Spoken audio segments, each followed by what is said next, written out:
오늘 보실 하나님 말씀은 마태복음 4장입니다. 신약 4페이지 마태복음 4장 1절부터 11절까지 말씀을 제가 봉독합니다. 그때 예수께서 성령에게 이끌려 마귀에게 시험을 받으러 광야로 가사 40일을 밤낮으로 금식하신 후에 줄이신지라.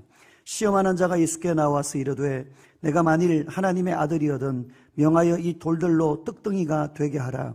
예수께서 대답하여 이르시되 기록되었으되 사람이 떡으로만 살 것이 아니요 하나님의 입으로부터 나오는 모든 말씀으로 살 것이라 하였느니라 하시니, 이에 마귀가 예수를 거룩한 성으로 데려다가 성전 꼭대기에 세우고 이르되 내가 만일 하나님의 아들이거든 뛰어내리라. 기록되었으되 그가 너를 위하여 그의 사자들을 명하시리니 그들이 손으로 너를 받들어 발이 돌에 부딪히지 않게 하리로다 하였느니라.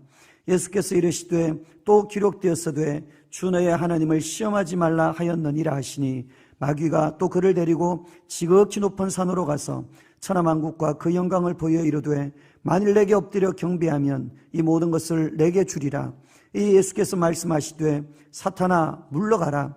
기록되었으되 주 너의 하나님께 경배하고 다만 그를 섬기라 하였느니라. 이에 마귀는 예수를 떠나고 천사들이 나와서 수종더니라. 아멘. 기자로 같이 우리 인사하면 좋겠습니다. 우리 옆에 분 보시고 앞뒤로 보시면서 참 반갑습니다. 오늘도 은혜 듬뿍 받으십시오. 우리 같이 인사하겠습니다. 반갑습니다. 은혜 듬뿍 받으십시오. 반갑습니다. 은혜 듬뿍 받으십시오. 반갑습니다. 반갑습니다. 반갑습니다. 오늘도 우리 주님의 은혜가 우리 주의 사랑하는 권속들 모든 분들에게 가득하시기를 예수님의 이름으로 축원합니다. 지난주는 마태복음 3장을 통해서 우리가 세례 요한에 대한 말씀을 나누었습니다. 오늘 마태복음 4장에는 우리 예수님이 광야에서 시험을 받으신 사건이 기록되어 있습니다. 우리 주님이 사단에게 세 가지 시험을 받으셨는데 이 시험들을 물리치고 이기신 것이죠. 왜 이것을 기록하셨냐 하면 우리 주 예수님이 육신을 입고 그리고 이 땅에 오셔서 마귀의 시험을 이기심으로 연약한 육신을 입은 우리도 어떻게 이 사단의 세력을 이길 수 있는지를 우리에게 보여주신 것입니다.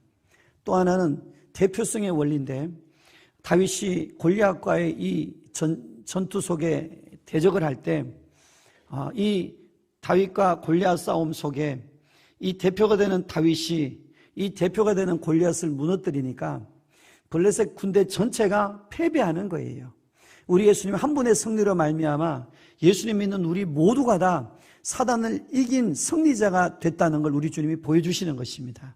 저는 오늘도 우리 주의 권속들이 이미 십자가에서 이기시고 마귀와 싸워서 이기시고 영원히 이기신 우리 왕이신 우리 주님을 여러분이 감사하고 찬양하고 확신하고 가까이하고 그 주님 모시고 함께 승리하는 우리 주의 권속들이 되시기를 예수님의 이름으로 축원합니다. 오늘 예수님이 오늘 받으신 세 가지 시험이 나오는데, 첫 번째 시험은 3절에 나옵니다. 우리 3절 말씀을 한번 같이 읽어보겠습니다. 시험하는 자가 예수께 나와서 이르되 내가 만일 하나님의 아들이거든 명하여 이 돌들로 떡덩이가 되게 하라.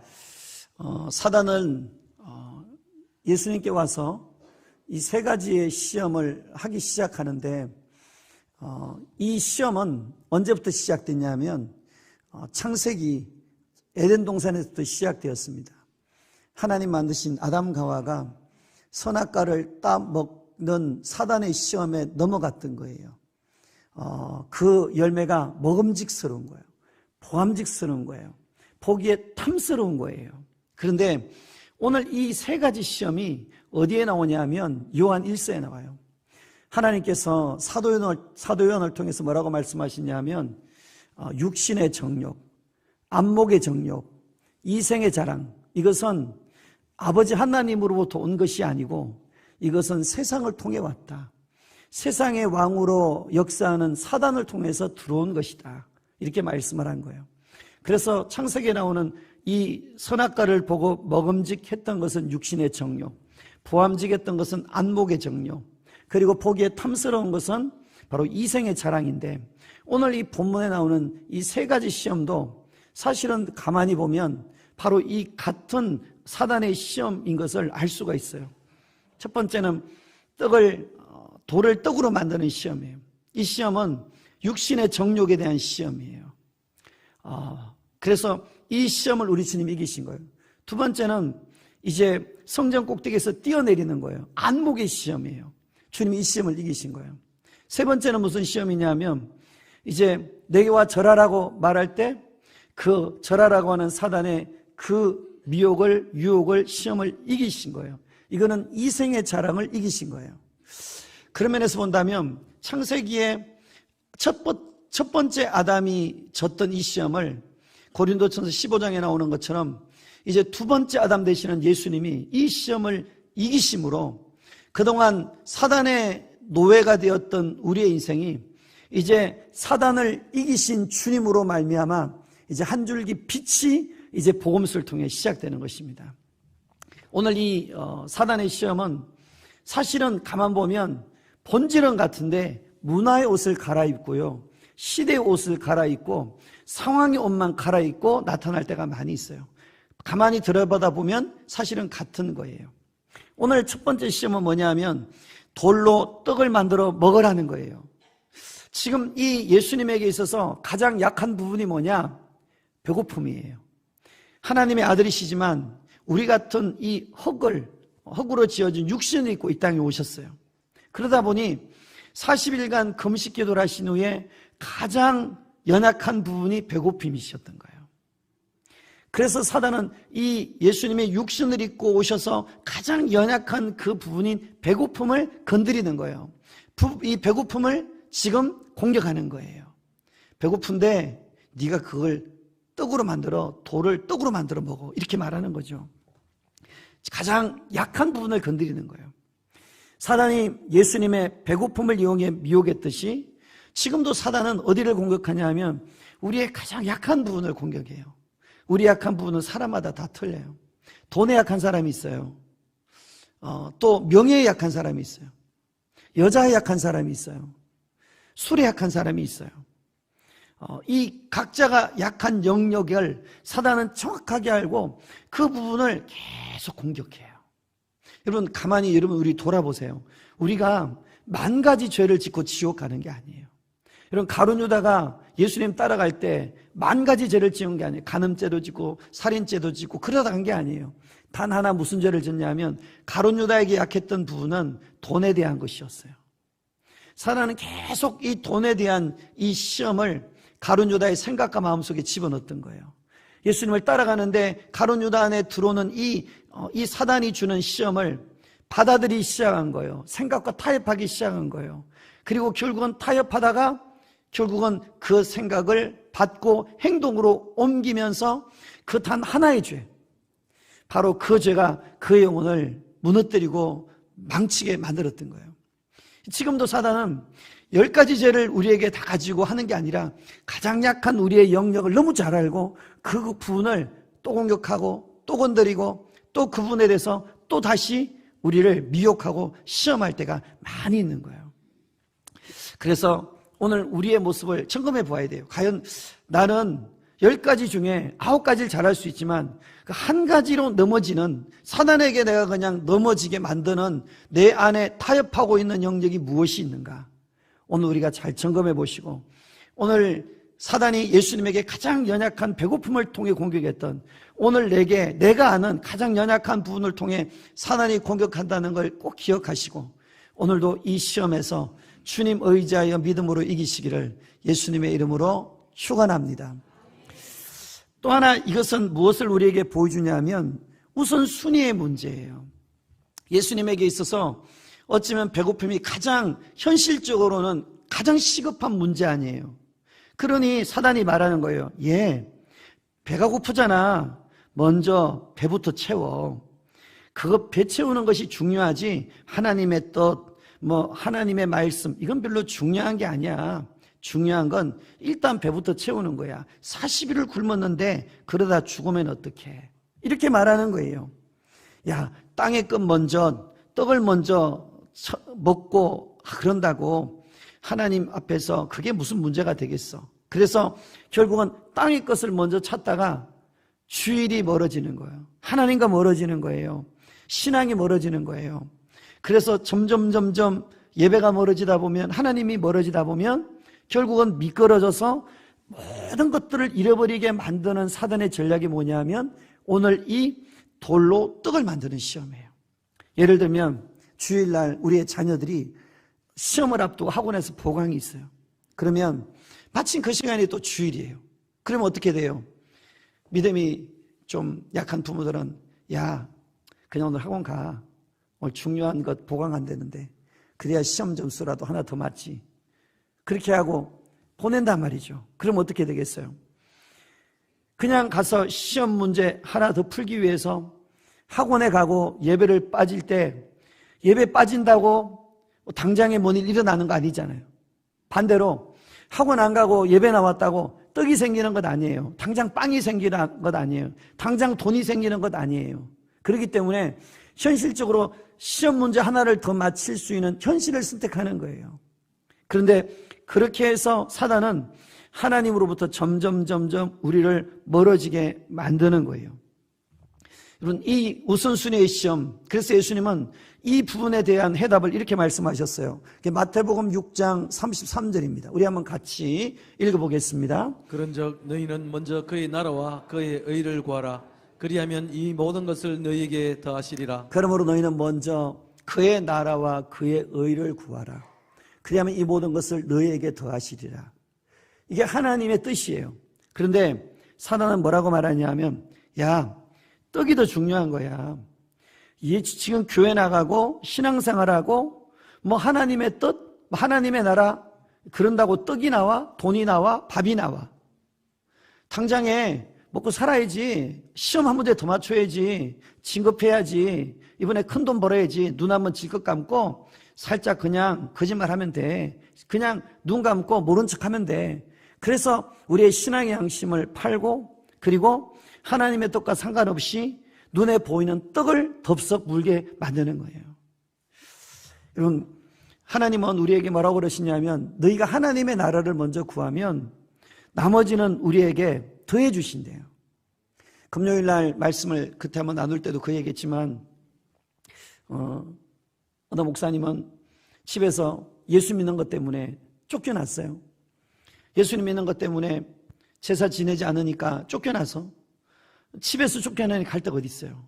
예수님 믿는 것 때문에 갈 데라고는 조그만 개척교회 거기 장의자에서 잠을 주무시고 그 슬리핑백 침낭백 하나를 의지해서 그냥 거기에 저녁은 밤에 기도하다가 그 침낭에서 잠을 자고 새벽에 새벽 기도가 이루어지면 함께 또 기도하고 그리고 또 아침 되면 나가서 또 일하다가 들어와서 또 저녁에 기도하고 또 추울 때는 또 잠을 잤다가 새벽에 또 불이 켜지면 새벽 기도 함께 하고 그러면서 세상에서는 버린 자 같았고 어쩌면 그게 사람 볼 때는 미친 사람 같았고 정신 나간 사람처럼 보이지만 지금 그분이 얼마나 귀하게 하나님께서 전 세계를 다니면서 하나님의 복음을 전하는 귀한 일꾼으로 쓰시는지 몰라요.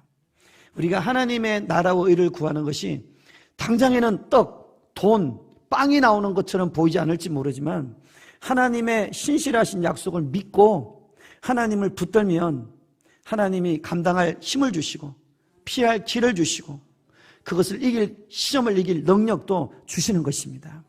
오늘도 저와 여러분의 삶 가운데 오늘 이 돌을 떡으로 만드는 이 시험 오늘도 우리에게 여전히 있습니다. 오늘도 현실의 필요를 따라 내가 선택할 것이냐 오늘도 하나님의 나라와 의를 먼저 선택할 것인가 오늘 두 갈래 길에 쓸 때 에스처럼 그 팥죽 한 그릇에 배가 고파서 야 그놈의 그 장자권 그 뭐 당장에 뭐 내가 가진다고 돈 나오냐 떡 나오냐 밥 나오냐 하다가 그 한 그릇 팥죽 한 그릇으로 가볍게 팔아버리고 나서 히브리서 12장에 보면 나중에 그것을 회복하려고 울며 구했지만 회개했지만 그걸 회복하지 못했던 이 망령된 인생 에서를 한 번도 따라가지 마시고 오늘 우리의 선택 가운데 오늘 하나님의 의와 나라를 선택하시고 내 힘으로 할 수 없으니 주님께 엎드려 은혜를 구해서 믿음의 길, 말씀의 길, 하나님의 의, 하나님의 나라, 하나님의 뜻을 붙들어 가심으로 오늘 우리에게는 이 눈에 보이는 시험을 믿음으로 이기는 저와 여러분 되시기를 예수님의 이름으로 축복합니다. 오늘 이 예수님이 이 시험을 이렇게 이기시죠. 오늘 4절 말씀 보니까 오늘 이렇게 말씀을 해요. 4절 같이 있습니다. 예수께서 대답하여 이르시되 기록되었을 때 사람이 떡으로만 살 것이 아니요 하나님의 입으로부터 나오는 모든 말씀으로 살 것이라 하였느니라 하시니, 하나님께서는 말씀으로 이기신 거예요. 말씀을 믿고 아버지의 말씀을 믿고 아버지의 말씀을 신뢰함으로 하나님의 말씀을 선택하고 이기신 거예요. 오늘 이 세 가지 시험이 모두 다 말씀으로 이기셨어요. 신명기에 있는 말씀으로 다 이기셨어요. 말씀을 인용하여 이기신 거예요. 어떻게 하셨느냐? 우리 주님이 소년 때부터 성전에서 들었던 그 말씀, 그리고 율법을 통해 들었던 그 말씀, 그 중에 마음에 새기고 암기하고 되새김질하고 묵상했던 그 말씀을 가지고 이제 사단이 시험이 올 때 그 묵상했던 말씀, 암기했던 말씀, 마음에 새겼던 말씀, 붙들었던 그 말씀을 가지고 이기신 거예요. 여러분, 말씀이 없으면 우리는 넘어져요. 신천지에 넘어지고요. 말씀이 없으면 시험에 그냥 넘어지고요. 말씀이 없으면 현실에 그냥 넘어지는 거예요. 말씀. 그래서 우리 주님이 말씀이 너무나 중요하기 때문에 이스라엘 백성을 출애굽시킬 때 이스라엘 백성을 바로 가나안 땅에 보내지 않으셨어요. 어디로 보내느냐 하면 먼저는 시내산으로 보내신 거예요. 거기서 모세를 통해 하나님의 말씀, 십계명, 율법, 그 모든 것을 먼저 주신 거예요. 왜냐하면 그들이 아무리 출애굽을 하고 가나안 땅에 들어가도 그 옛근성, 노예근성, 옛사람 변하지 않은 채로 가나안이라는 축복의 땅에 들어가면 그 땅은 그들로 인해 또 변질될 거예요. 그 땅은 또 타락할 거예요. 그래서 주님은 먼저 그들에게 말씀을 주신 거예요. 오늘 우리가 마태복음 4장을 읽었는데 예수님이 이제 이 시험을 이기시고 본격적으로 이제 4장 후반부터 5장의 본격적인 공생애가 시작되세요. 예수님이 이제 제자를 불러 모은 다음에 그 제자들을 모으시고 하신 첫 번째 사역이 뭐냐 하면 그게 5장이에요. 오늘 우리가 4장 우리가 읽었지만 5장이 예수님의 첫 번째 사역이에요. 그게 뭡니까? 산에서 산상수훈 5장, 6장, 7장의 말씀을 주신 거예요. 이스라엘 백성이 바벨론의 포로로 끌려갔어요. 끌려간 이스라엘 포로를 주님이 기유환시키고 나서 맨 먼저 하신 게 뭐냐면 수문학 광장에 모이게 했어요. 학사 에스라를 세웠어요. 하나님 말씀을 전했어요. 그 말씀을 듣고 회개하고 그리고 하나님의 말씀으로 그들이 채워지고 말씀을 붙들게 했어요. 그래서 하나님의 백성에게 제일 먼저 원하시는 것은 무엇이냐면 하나님의 말씀을 붙드는 거예요. 하나님의 말씀을 붙드는 것이 얼마나 중요하냐면 에베소서 6장에 보면 우리가 전신갑주를 입어요. 우리가 이 영적 싸움에서 전신갑주를 입어요. 그런데 그 전신갑주를 입을 때 여러 가지를 입어요. 머리에 쓰고 입고 뭐 두르고 덜고 신고 하는데 맨 첫 번째가 뭐냐면 14절이에요. 우리 14절 같이 읽습니다. 그런즉 서서 진리로 너희 허리띠를 띠고 의의 호심경을 붙이고. 오늘 첫 번째 한 게 뭐냐면 진리로 허리띠를 띠는 거예요. 진리는 뭐냐면 하나님의 말씀이에요. 하나님의 말씀으로 허리띠를 띠는 거예요. 여러분, 그 말씀이 허리띠가 되도록 하는 거예요. 그리고 이 에베소서 6장에서 전신갑주의 맨 마지막에 무장하는 게 뭐냐면 17절에 나와요. 우리 17절 같이 있습니다. 구원의 투구와 성령의 검 곧 하나님의 말씀을 가지라. 마지막에 정착하는 무기도 뭐예요? 하나님의 말씀이에요. 우리가 영적 싸움에서 무장해야 되는 첫 번째도 하나님의 말씀이고 마지막도 하나님의 말씀이에요. 주님이 말씀으로 이기신 거예요. 주님이 강한 초자의 능력으로 이기신 게 아니에요.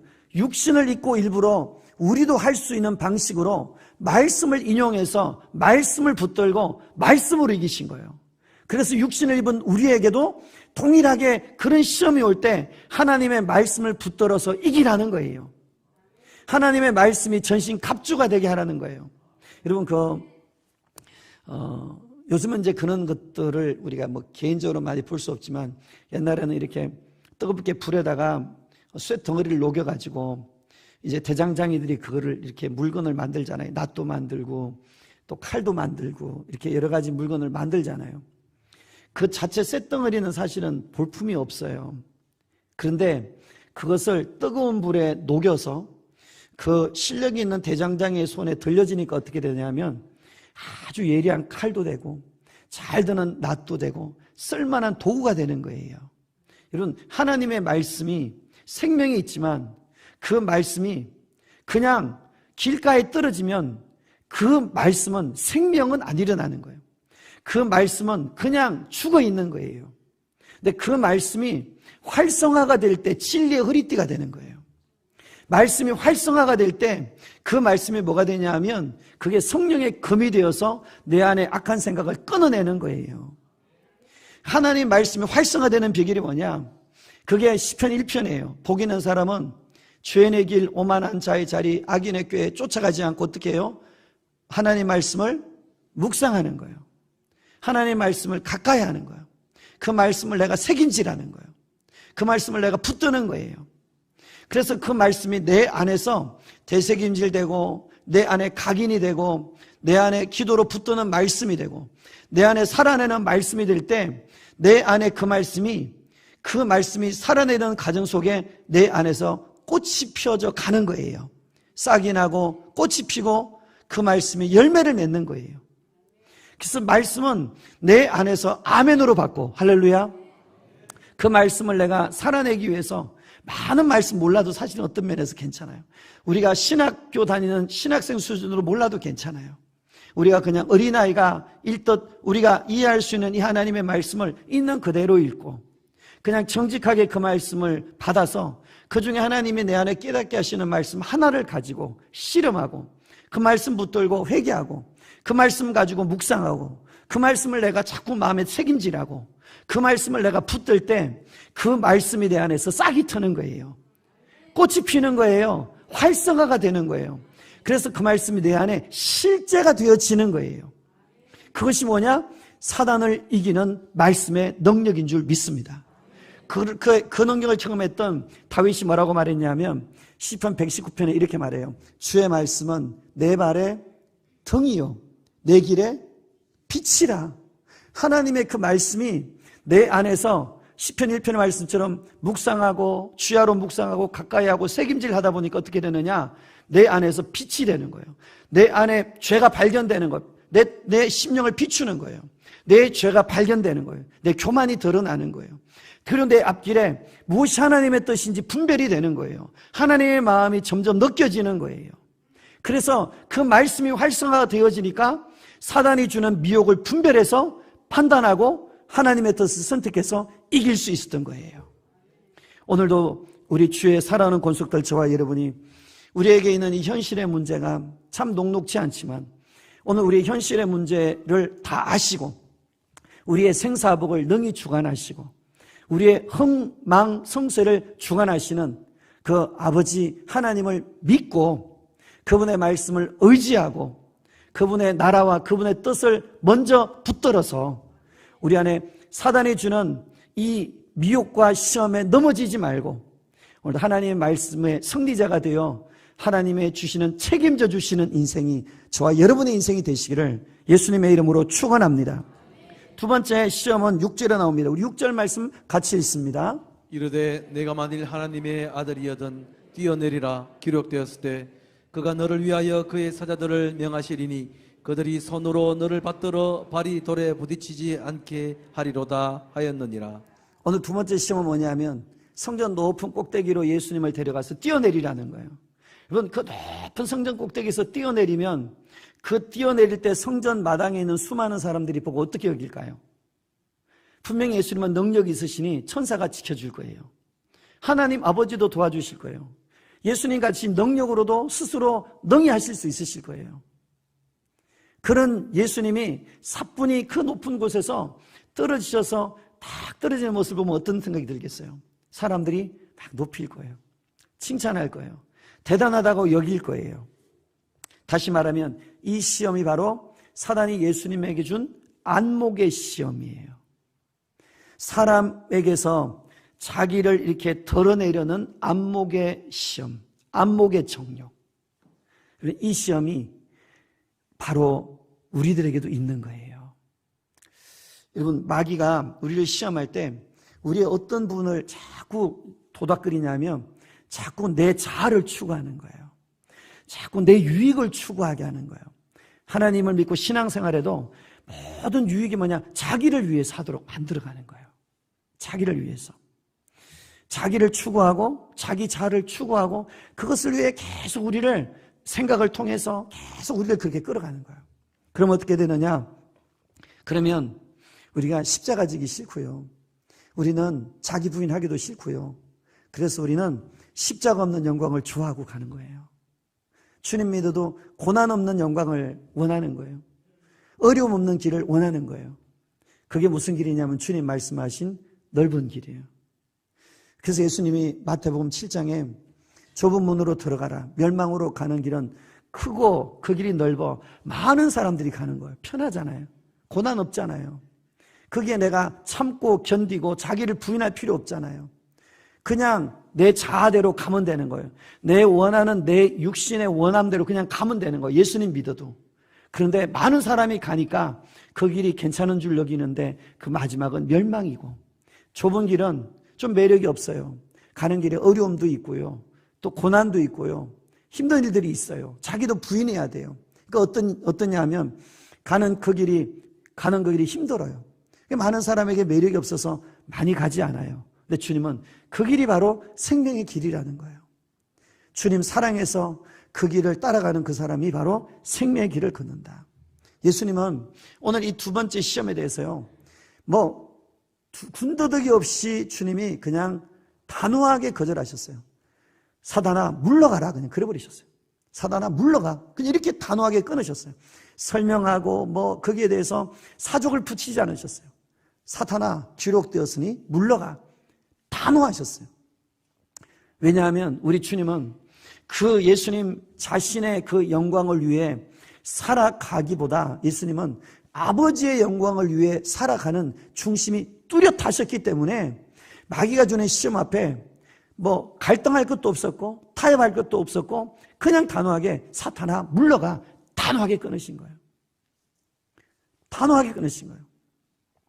그런데 요한복음 6장에 보면 예수님이 오병이의 기적을 일으키시잖아요. 많은 사람들이 와서 이제 그 오병이의 기적을 경험하잖아요. 그 경험한 기적을 경험하고 사람들이 야, 예수님 대단하다. 우리 예수님 저 사람 세우면 우리가 앞으로 나라가 참 잘 되겠다. 저런 능력 가지고 있는 사람을 한번 왕으로 추대하자. 그러면 로마도 함부로 못할 거야. 이런 생각을 한 거예요. 그때 예수님이 어떻게 하시냐면 15절에 이렇게 말씀하죠. 같이 있습니다. 그러므로 예수께서 그들이 와서 자기를 억지로 붙들어 임금으로 삼으려는 줄 아시고 다시 혼자 산으로 떠나가시니라. 다른 사람 같으면요, 그 영광 봤죠. 사람들이 주는 그 안목의 정욕, 자기를 드러내려는 이 안목의 정욕을 기쁨으로 봤죠. 그런데 예수님은 막 억지로 붙들어서 막 강제로 세우려고 하는 이 인기와 칭찬과 그 모든 것들을요 단호하게 내려놓고 산으로 홀로 가시는 거예요. 우리 주님의 모든 관심이 어디 있었냐면 하나님의 영광이 있었기 때문에, 그래서 그 영광을 단호하게 내려놓으신 거예요. 그리고는 이제 산으로 올라가신 거예요. 그리고는 산에 가셔서 뭐 하셨겠어요? 사람이 없는 한적한 곳에서 아버지와 교제하신 거죠. 아버지와 만나신 거죠. 아버지 앞에 머무신 거죠.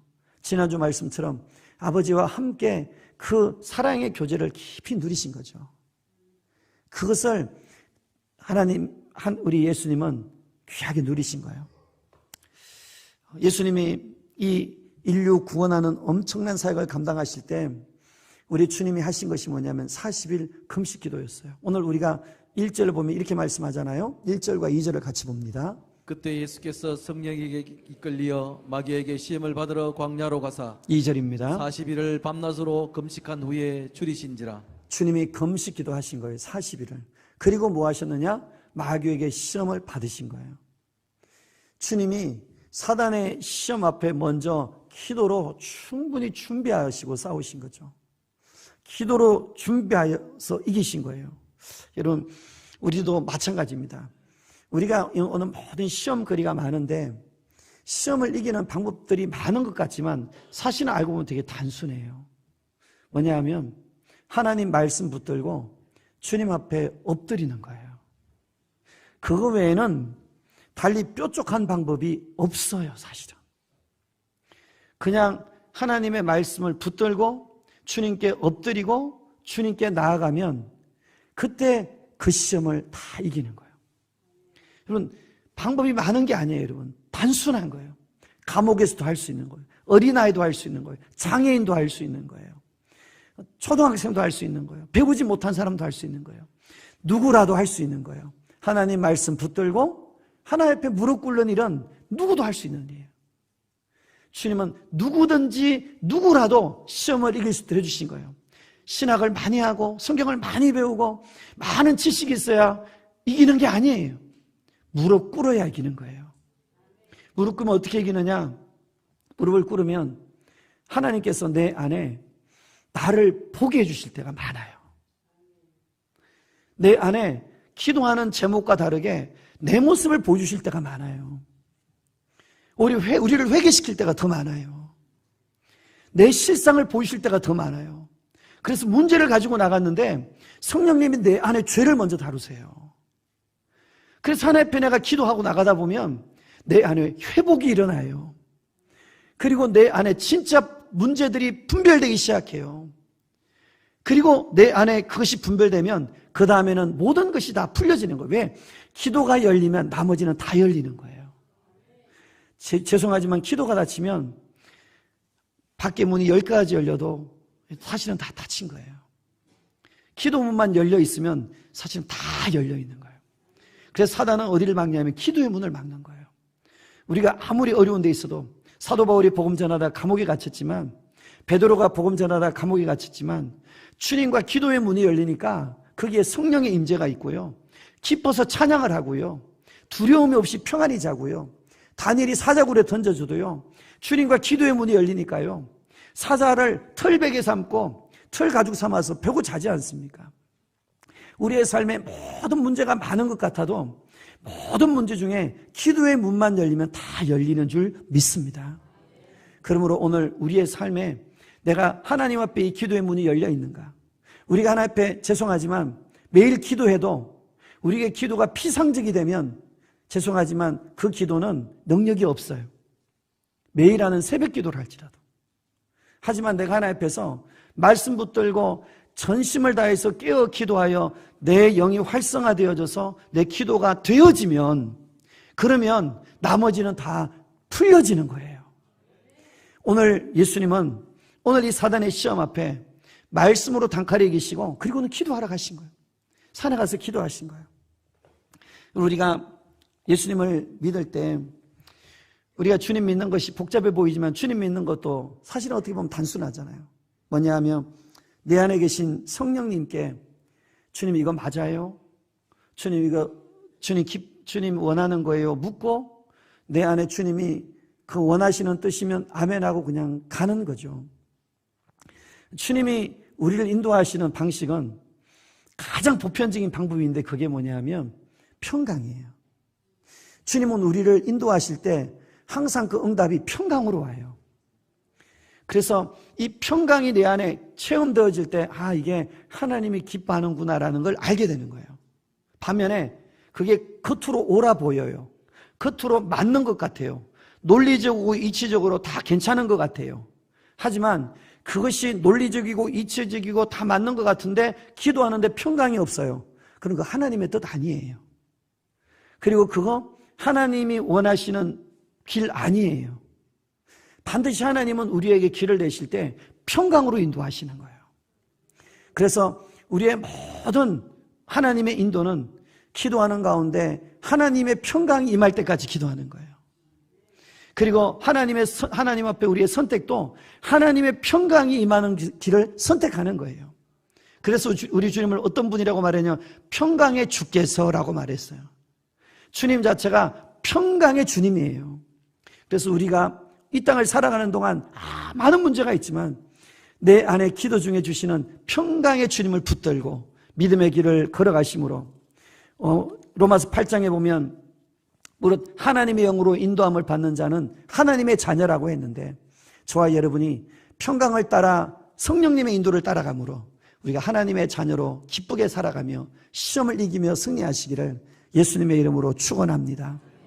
오늘 3절을 다시 보면 오늘 성령님께서 마태를 통해 이 말씀을 기록하실 때 사탄이라고 쓰지 않고 이렇게 기록했어요. 뭐라고 기록했냐면 시험하는 자라고 성령님이 기록하게 하셨어요. 별명이에요. 닉네임이에요. 사단의 주특기가 뭐냐면 시험하는 거예요. 사단의 하는 주 사역이 뭐냐? 그가 이 세상에 파송돼서 하는 주 사역이 에덴 동산에 아담과 하와를 시험 들게 해가지고 추방하는 거였고, 그리고 예수님도 시험하려고 했던 것이고, 지금도 사단이 하는 그 역사적 사명이 뭐냐? 그게 우리를 시험 들게 하는 거예요. 모든 관심사가 시험 드는 데 있는 거예요. 시험 드는 거. 시험이 사실 가벼운 게 아니에요. 시험이 한번 오면 시험이 10년을 뒤로 우리의 신앙을 미뤄버리고 20년을 미뤄버리고 우리가 평생 쌓았던 탑도 무너뜨리는 것이 시험이에요. 그래서 시험을 우리가 가볍게 여기면 안 되는 거예요. 오늘 예수님께서 오늘 3절에 보면 네가 하나님의 아들이면 돌을 가지고 떡 만들어봐 이렇게 말씀했는데, 오늘 이 말씀이 어디에도 나오냐 하면 6절에도 나와요. 네가 하나님의 아들이면 뛰어내려봐. 네가 하나님의 아들이면 해봐. 사단이 이렇게 시험했는데, 사단이 언제까지 시험하느냐? 누가복음 11장에서는 이 시험이 끝나고 사단이 시험을 지고 잠시 떠나갔다고 말했어요. 그리고 예수님의 십자가에 달리시는 마태복음 27장에 보면 이렇게 지나가는 사람이 말해요. 39절 같이 읽어봅니다. 지나가는 자들은 자기 머리를 흔들며 예수를 모욕하여 뭐라고 말합니까? 이르되 성전을 헐고 사흘에 지는 자여, 네가 만일 하나님의 아들이거든 자기를 구원하고 십자가에서 내려오라고 하며. 여러분, 이게 언제 했던 시험이에요? 예수님 공생애 처음 그때 했던 시험이에요. 아니, 사단은 언제부터 시험했느냐? 예수님이 베들레헴에 태어나실 때 이미 헤롯 왕을 통해서 그 베들레헴 땅에 아기 예수님을 죽이려고 사단이 헤롯 왕을 통해 2세 이하의 남자아이를 죽이는 일을 했어요. 공생애 할 때 사단이 정면 공격을 했어요. 대단하지 않습니까? 하나님의 아들한테 정면으로 공격한 거예요. 그리고 시험을 하는 거예요. 하나님의 아들이면 성전에서 뛰어내려 보라고. 그랬던 이 사단이 마지막에는 어떻게 하느냐? 정면 공격에서 졌잖아요. 이제는 사람들 속에 들어가는 거예요. 오늘 본문에 보니까 지나가는 사람 속에 들어가는 거예요. 자기가 마귀의 도구가 되었다는 생각은 전혀 못하지만 자기도 모르는 사이에 그가 마귀의 도구가 되어서 그냥 머리를 흔들면서 혀를 차면서 예수님 모욕하면서 말하기를 뭐라고 말하냐면, 네가 하나님의 아들이면 십자가에서 내려와봐. 네가 하나님의 아들이면 성전에서 뛰어내려봐 하는 그 마귀가 이제는 정면 공격에서 지고 난 이후에 예수님을 도저히 상대할 수 없다는 걸 그가 절실하게 깨달은 이후로는 사람 속에 들어가서 간접적으로 예수님을 마지막까지 시험한 거예요. 하나님의 아들인 예수님을 이렇게 시험한다면 오늘 여기 있는 저와 여러분은 가만히 두겠냐고요. 우리가 이 땅을 사는 동안 주님 나라 갈 때까지 이 시험은 있는 거예요. 그래서 우리가 끝까지 기도해야 되는 거예요. 끝까지 깨어 있어야 되는 거예요. 정말 조심해야 되는 거예요. 끝까지 깨어서 승리하시기를 주의 이름으로 축원합니다. 특별히 교회 등록하신 분들 위해서 여러분이 많이 기도해 주시기 바랍니다. 등록하신 분들 중에서 이렇게 다른 종교에 심취되거나 또 이런 신주단지를 모셔놓고 숨겼던 분이나 이런 분들 같은 경우는 특별히 더 많은 기도가 필요해요. 왜냐하면 그동안 자기만 위해서 경배를 다 받았잖아요, 자신이. 그런데 그거 다 버리고 이제는 예수님을 주인으로 모시니까 가만히 안 있으려고요. 막 해코지를 하려고요. 그래서 여러 가지 방해들이 있어요. 막 우환질고가 생길 때가 있어요. 교회를 못 나갈 빌미들이 자꾸 생겨요. 신기하게 생겨요. 그리고 특별히 깊은 다른 신을 섬기다 온 사람 같으면 특별히 많이 기도해 줘야 돼요. 그럼 정말 이 영적 싸움이 생각보다 아주 많습니다. 그래서 마귀들이 방해하면 교회를 몇 달 다니다가도 생각하지 않았던 사고가 나서 못 나와요. 어떨 때는 자꾸 꿈만 꾸면 막 죽은 사람이 보이고 악몽을 막 꾸는 일들이 생기기도 하고 여러 가지 막 방해들이 생겨서 교회 나오는 일을 방해하고 신앙생활하는 일을 갈등하게 만들고 내가 그냥 옛날에 다니던 신을 그냥 믿을 건데 내가 예수라는 신을 바꿔서 뭔가 이런 잘못되는 일이 있는 건가? 그렇게 미혹시켜가지고 끌고 간단 말이에요. 예전에 어떤 사람은 제사를 지내던 사람이 다 내려놓고 예수 믿고 제사를 안 지내기로 작정을 했는데 아니 잠을 자는데 할머니가 나타나요. 얘야 내가 배고픈데 밥 좀 해다오. 그게 할머니인 줄 알고 할머니가 정말 다시 나한테 밥 달라는 거구나 하고는 다시 교회를 버리고 다시 제사 지내는데 간 안타까운 일이 있었어요. 그게 마귀의 미혹이에요. 사단은 할머니로도 분장하고 여러 가지 상황을 통해서 우리의 생각을 미혹해서 하나님께 가까이 가서 예수 믿고 구원받지 못하도록 얼마나 많이 방해하는지 몰라요.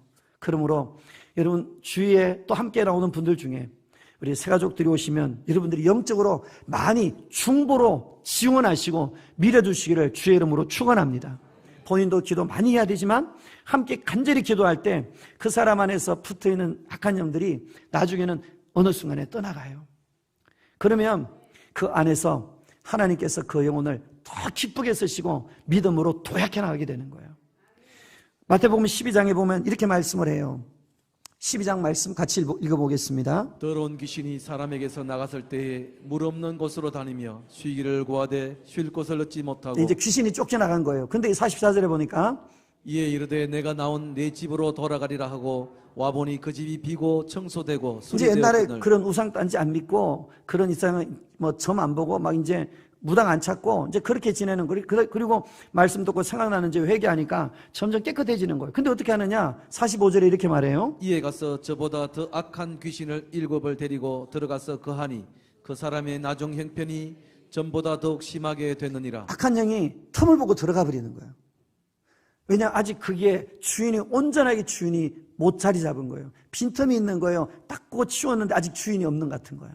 그래서 그때 들어가는데 이제는 안 쫓겨나려고 7 악한 영을 데리고 들어간다는 거예요. 근데 이게 뭐냐? 오늘 말씀 45절 하반절에 보니까 이 일들이 이 악한 세대, 우리가 사는 이 세대가 이런 세대라고 말하는 거예요. 남의 이야기가 아니고 바로 우리가 사는 이 세대를 악한 세대로 표현하는데 이 세대가 이렇다는 거예요. 그래서 이런 시대이기 때문에 우리가 이것을 분별해야 되는 거예요. 그래서 우리 안에 그냥 뭔가 악한 영이 나갔다고 그냥 좋아하면 안 되고 물론 나가면 좋은 거지만 우리의 집을 비워놓으면 안 되는 거예요. 예수님 주인으로 모셔야 되는 거예요. 말씀으로 내가 자꾸 채워야 되는 거예요. 기도로 성령의 은혜를 받아야 되는 거예요. 그래서 그 은혜가 내게 채워지면 악한 영이 들어오고 싶어도 나를 성령님이 불처럼 지켜주기 때문에 이기고 싶어도 들어오고 싶어도 들어오지 못하는 거예요. 우리 눈에 보이지 않아도 주님의 성령 우리 안에 임하시면 불같이 우리를 지켜주시는 거예요. 이기지 못하는 거예요. 그래서 우리가 계속 우리 안에 말씀의 훈련이 필요하고 예배와 기도의 자리가 중요하고 예수님을 내 중심으로 세우고 성령의 은혜 받고 충만해지는 이것이야말로 우리가 악한 영을 이기고 시험을 이기는 가장 중요한 비결인 줄 믿습니다.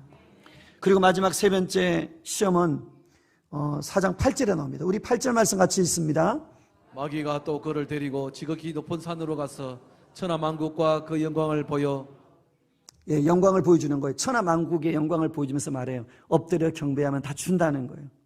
여러분 물론 이 땅은 잠시 사단이 공중권세를 가지고 일하지만 그것도 하나님의 주권 안에 있는 거예요. 하나님의 주권 안에서 사단이 역사하는 것이에요. 하나님의 주권을 벗어나는 사단의 역사는 없는 거예요. 하나님의 주권 안에 사단의 역사가 있기 때문에 아무리 천하만국을 가지고 사단이 영광을 취하고 그리고 인기를 누리고 세상의 이생의 자랑을 가지는 것 같아도 그 모든 흥망성쇠는 오직 예수님께 있음을 꼭 믿으시기를 주의 이름으로 축원합니다. 여러분 우리가 이 땅에 살아서 세상에서 가질 영광이 있다면 100년짜리잖아요. 아무리 대단해 보여도 영원하진 않잖아요. 요즘에는 잘 아는 연예인도 세상을 갑자기 떠나더라고요. 우리 대구에 저쪽 달서구에 가면 공원이 있는데 참 크고 아름다운 공원이 있죠. 연예인의 이름을 따서 지은 공원인데 얼마 전에 그 세상을 떠났잖아요. 여러분, 그 아름다운 그 사람의 이름을 따도 여러분 잠시 영광이에요. 얼마 전에 지난주 오늘이 3일째로 기억이 되는데 이틀 전에 저와 동기되는 목사님의 사모님이 세상을 떠났어요. 그냥 주무시다가. 저도 나이 50 중반인데 그분도 아마 나이가 저랑 비슷해 보여요. 사모님이 되게 젊어요. 그런데 그냥 자는 중에 심장마비가 와서 바로 그냥 천국 가셨어요. 그럼 우리가 이 땅에서 오래 살 것 같고 100년 살 것 같고 10,000년 살 것처럼 느껴지지만 여러분, 이 세상 모든 건 메타포스입니다. 여러분, 잠깐 있다가 지나가는 거예요. 여러분, 우리에게 있어서 진짜는 딱 하나뿐입니다. 오직 예수 그리스도밖에 없습니다. 여러분, 오직 예수님만 붙잡으시기를 주의 이름으로 축원합니다. 우리가 주님 붙잡으면 예수님과 함께 아버지 집으로 가게 되는 것입니다. 하지만 우리가 세상 붙들면 세상과 함께 불과 유황으로 타는 못으로 들어가는 거예요. 그러므로 저와 여러분은 이 마지막 시대에 우리 주님을 더 꼭 붙들고 우리 주님 믿음의 주 온전케 하시는 주님을 꼭 붙들어 그 손 잡고 믿음의 길을 시험을 이기며 달려가시기를 예수님의 이름으로 축원합니다. 마지막 말씀 한 절만 보겠습니다. 야고보서 1장 12절입니다. 같이 읽습니다. 시험을 참는 자는 복이 있나니 이는 시련을 견디어낸 자가 주께서 자기를 사랑하는 자들에게 약속하신 생명의 면류관을 얻을 것이기 때문이라. 오늘 말씀 앞부분에 보니까 시험을 참고 견디고 이기는 자가 복이 있다는 거예요. 왜? 힘은 들지만 그것을 잘 견뎌내면 주님이 그에게 어떻게 하신다고요? 하반절에 보니까 시험을 이긴 자에게 약속된 생명의 면류관이 주어지는 거예요. 다시 말하면 이 시험에서 지면 그 사람이 마지막에 회개하고 부끄러운 구원은 얻을지 모르지만 이 영광스러운 생명의 면류관은 얻을 수 없다는 거예요. 시험을 이긴 자에게 면류관이 있다는 것이에요. 여러분, 이 영생의 면류관, 생명의 면류관, 하나님이 주고 싶어 약속까지 주신 이 면류관, 하나님 아버지가 주고 싶어서 예배한 이 면류관을 오늘도 우리의 삶의 작은 시험 때문에 우리가 이 하나님의 약속과 축복을 잃어버리지 말고 상실하지 말고 우리 주님 바라보고 오늘도 주님이 가신 이 믿음의 길과 시험을 이긴 방식을 따라서 우리도 시험을 이겨 마침내 주님 앞에 서는 그날 생명의 면류관을 쓰고 주님을 뵙는 저와 여러분 되어지시기를 예수님의 이름으로 축원합니다. 우리 같이 기도하겠습니다.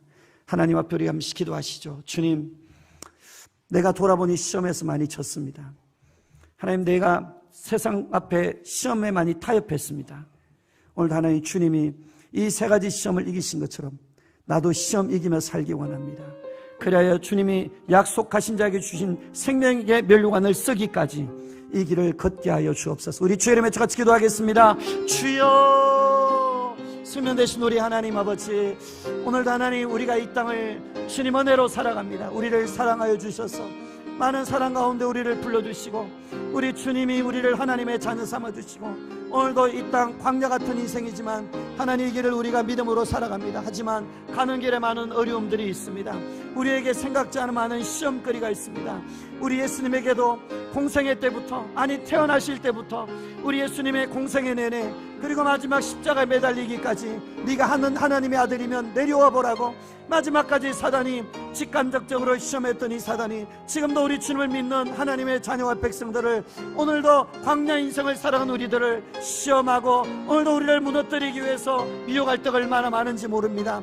하지만 우리가 미련하고 어리석어서 오늘도 이 사단의 시험을 분별하지 못하고 우리가 넘어졌는데 넘어진지 모르고 시험에 빠졌는데 시험에 빠진지조차 모르고 우리가 영적으로 잠들고 영적으로 무디어 있고 영적으로 우리가 하나님 죽어있는 자리에 있지 않습니까? 오늘도 하나님 말씀 들은 이 말씀이 오늘도 발에 등이 되고 길에 빛이 되게 하여 주시사 심령을 밝혀주시고 오늘도 내 영적 실상을 보게 하여 주시고 아버지의 뜻이 밝히 보이게 해주셔서 아버지의 겉도 붙들고 하나님 아버지 믿음의 길을 걸어가게 하여 주시옵소서. 하나님 아버지, 오늘도 보이는 현실이 녹록지 않습니다. 어려울 때가 많아요. 하나님, 그때마다 우리는 하나님 세상을 선택하고 싶고 주님보다 말씀보다 우리가 하나님 아버지 나라와 아버지의 의보다도 하나님 현실을 선택하고 세상을 선택하고픈 유혹과 갈등이 올 때가 얼마나 많습니까? 하지만 주님, 오직 하나님의 나라와 의를 구할 때 이 모든 것들 더해 주시겠다고 약속하셨던 주님의 신실하신 약속을 믿고 말씀을 선택하고 주님을 선택하고